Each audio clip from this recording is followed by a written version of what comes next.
RBI 2024 में cut off क्या है ये तो आप सब लोगों ने देख ली होगी, बट इस कट ऑफ के से हमें सीखना क्या है, what do we learn from this cut off, and at the same time how much has the topper scored and what do we learn from the topper scores.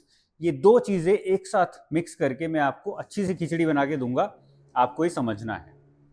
Y is this so important for you? Because अगर ये scores आपके दिमाग में नहीं होंगे तो automatically आपकी preparation will be towards the bottom of the pyramid, but you need to be at the top of the pyramid. In order to do that थोड़ा साइंटिफिक एनालिसिस, मैथमेटिकल एनालिसिस हमारा होना चाहिए as to what is the cutoff, what has been the trend of cutoff, and how much has the topper scored in the examination. तो सबसे पहले आपको screen पे दिख रहा होगा, this is a list of cut off marks which are given by the board. पहले cut off देखते हैं, फिर टॉपर्स के स्कोर देखेंगे। अब कट ऑफ में मैं थोड़ा मिक्स भी करूंगा साथ में, तो टॉपर्स के स्कोर पे थोड़ा जल्दी जाऊंगा। कट ऑफ में आपको दिख रहा है, you can C after phase 2 the cut of for the interview was 173.5, 174 लेके चलते हैं इसको। 3 टोटल पेपर होते हैं 300 नंबर के। अगर आपके इसमें 70% टारगेट आप लेके चलोगे, 70% would mean 210, then you would somewhere lie in the category of 190 to 200। तब जाके आप 190 से 200 के बीच में आ सकते हो। सो ये ब्रॉड टारगेट, मैं सिंप्लीफाई करके बता रहा हूं, broad target will be 70% score in phase 2 in all the subjects combined. Cut off हमारी गई 174, बट 174 पे आपका सिलेक्शन नहीं होने वाला है। एक दो स्टूडेंट्स ऐसे मिलेंगे जिनका सिलेक्शन 174 पे हो जाता है, नहीं तो majority are thrown out after the interview in case there cut off is very, in case the score is very close to the cut off. अगर कोई स्टूडेंट है 174 वाला, 227 हमारी फाइनल कट ऑफ गई है, 227 और 174 में कितना डिफरेंस हुआ? 27 प्लस 26, ये हमारा डिफरेंस हुआ। इन दोनों को ऐड करेंगे तो कितना आएगा? 53। अब 53 लाना इंटरव्यू में is not an easy task. तो अगर कोई स्टूडेंट है जिसके 174 आए हैं और उसके इंटरव्यू में 53 आए हैं, तब जाके वो फाइनल कट ऑफ क्लियर करेगा। You don't want to be in that messed up situation, इसलिए जो हमारी कट ऑफ है, हमेशा हर साल हमारी कट ऑफ 170 to 180 के बीच में रहती है। इस कट ऑफ से आपको 20 नंबर एटलीस्ट टारगेट करना है। If you can target +20 out of the above the cutoff, only then you will be able to clear the examination. Otherwise आपका एग्जाम क्लियर करना नहीं क्लियर करना हमेशा डाइस ही रहेगा। हमारा ऑब्जेक्टिव है प्रोबेबिलिटी बढ़ाना सिलेक्शन की, ना कि उसको कम करना। अब तनय के मार्क्स कैसे हैं? Now Tanay is the student who cleared this years examination with rank 1। He sent me this score sheet after his selection. जब ये मार्क्स आए हैं, सो तनय was my enrolled student.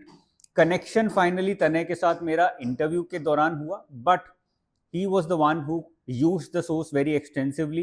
When he came in for the interview, I asked him very specifically कि भाई जो मैंने पढ़ाया, तुमने पढ़ा, वो काम आया कि नहीं आया, या फिर मैं पढ़ा रहा हूँ और पढ़ रहे हो थोड़ा बहुत और एग्जाम अपनी ही मर्जी से निकाल रहे हो।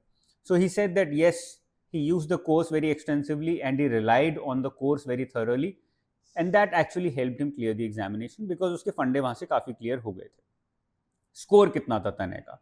एक बहुत बड़ी लर्निंग मैंने देखी तनय के स्कोर से, जो मैं शेयर करना चाहूंगा स्टूडेंट्स के साथ। एमसीक्यूज में दोनों जगह, एफएम में भी और ईएसआई में भी, स्कोर काफी कम है, but at the same time दोनों जगह ही the scores in writing are very high comparatively. यहाँ पे 36 स्कोर आया है out of 50 in answer writing, यहाँ पे 37 स्कोर आया out of 50 in answer writing, यहाँ पे 66 स्कोर आया out of 100 in essay writing. तीनों जगह स्कोर 60% प्लस है, यहां पर 50% पे रुक गया है score. That automatically gives us a very important learning, जो हमें अपने एग्जाम में फ्यूचर में यूज करनी है 2025 में, कि जितना टाइम हम एमसीक्यूज को दे रहे हैं, एटलीस्ट उतना टाइम हमें आंसर राइटिंग को भी देना है। Now this learning is also for my own enrolled student, जो शायद देख रहे होंगे, मेरा उनके साथ सेशन होगा, उनको मैं शेयर करूंगा ये बात स्पेसिफिकली। यहाँ पे मैंने फर्स्ट लर्निंग लिखी है, जो आपने एमसीक्यूज जितना टाइम दिया है, उतना ही time, the similar amount of time और even more time you have to contribute towards answer writing, क्योंकि रैंक आंसर राइटिंग से बन रही है, रैंक एमसीक्यू से नहीं बन रही है। The second learning is essay writing. हम लोग नॉर्मली एस्से राइटिंग बहुत लेट स्टार्ट करते हैं. We start writing essays only after phase 1.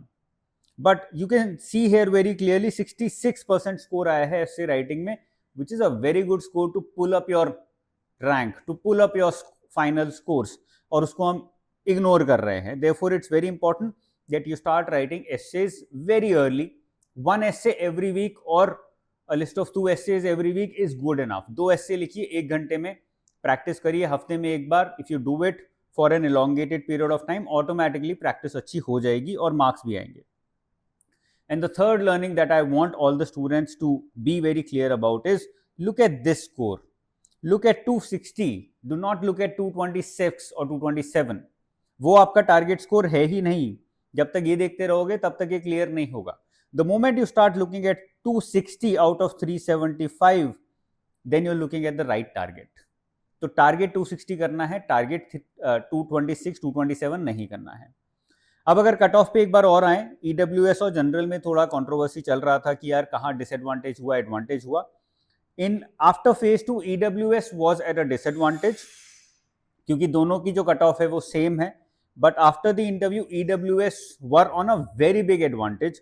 तो किसी स्टूडेंट ने अगर फेज 2 ईडब्ल्यूएस कैटेगरी से भरा है, फेज 2 के बाद उसके 175 भी हैं, तो चांसेस एक्चुअली बहुत हाई हैं कि उसका फाइनल सिलेक्शन हो जाएगा, क्योंकि इंटरव्यू के बाद जो कट ऑफ है उसमें 20 नंबर का डिफरेंस है, विच इज अ मैसिव डिफरेंस. इतना बड़ा डिफरेंस नॉर्मली देखने को नहीं मिलता, इनफैक्ट यहाँ पर भी नहीं दिख रहा है. So that automatically tells us something about EWS category. तो ये ईडब्ल्यूएस वाले स्टूडेंट्स इसको ध्यान में रख सकते हैं. कट ऑफ में कुछ ड्रास्टिक चेंज नहीं है, सिमिलर कट ऑफ है. लास्ट ईयर जितनी रहती थी, लास्ट ईयर जितनी थी उसके आसपास ही मंडरा रही है. Cut off is remaining in the same area, but this is something that I feel is a big learning for a lot of students in 2025 examination. MCQs के साथ साथ आंसर राइटिंग पे फोकस करें, एस्से राइटिंग पे focus करें, और finally start looking at this, start looking at 260 out of 375 rather than 220 out of 375. The moment you make your targets big, you are more ambitious, automatically cut off से ऊपर जाने के chances बढ़ जाएंगे. Okay, so that's all from a brief understanding of toppers marks, a brief understanding of the cut off, and I'm very sure इससे कुछ ना कुछ सीखने को जरूर मिलेगा students को who are targeting RBI 2025. I'll see you very soon. If you have any doubts, you can put it down in the comment section below. Keep studying hard. All the best. जय हिंद.